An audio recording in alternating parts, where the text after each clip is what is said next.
Hello and welcome to Thought for the Day from St Peter's, Bexhill. And we're into a series of very famous stories about Jesus. So it's good to be told them in a different way that makes us perhaps see them in a fresh way, to give us some fresh thoughts, some fresh insights into what's going on. This first story in this new collection is called The Marvellous Picnic. You will know it.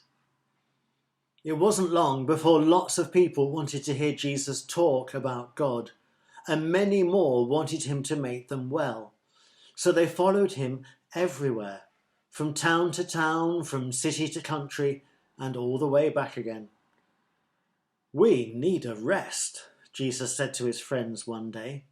So they took a little boat trip across Lake Galilee, hoping to camp for a while in the hills beyond. But the people were so eager to see Jesus that they raced around the shoreline to meet him on the other side.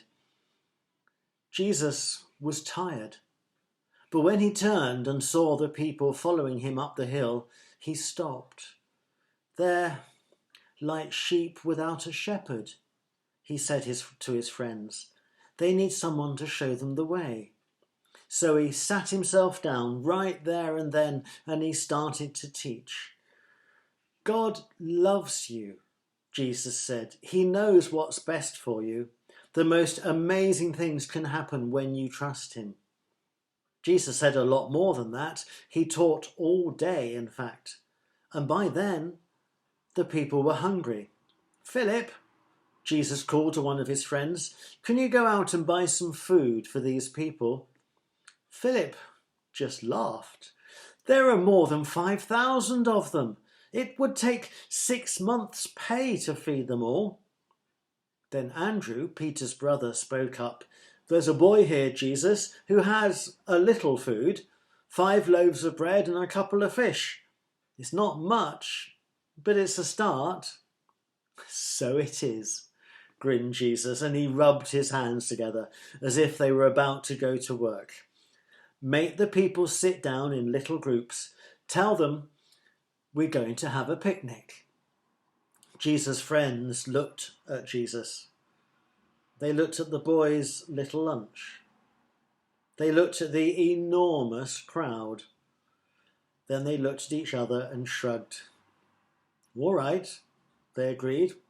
"Whatever you say." Jesus smiled as he watched them go. Then he bowed his head, thanked God for the food, and started breaking it into pieces. The friends returned and began to pass out the pieces, and to their amazement, there was plenty for the first group, and the second group, and the third group, and then every group, plenty for everyone, more than enough to go round. So much, in fact, that there were 12 baskets full of leftovers to take home. The people patted their tummies. They struggled to their feet. They wiped the crumbs from their mouths, and some even burped. But all Jesus' friends could do was stare. "It's just as I told you," Jesus said. "God can do the most amazing things. All we have to do is trust him." Then he smiled at his helpers, popped a chunk of bread into his mouth, and started off for home.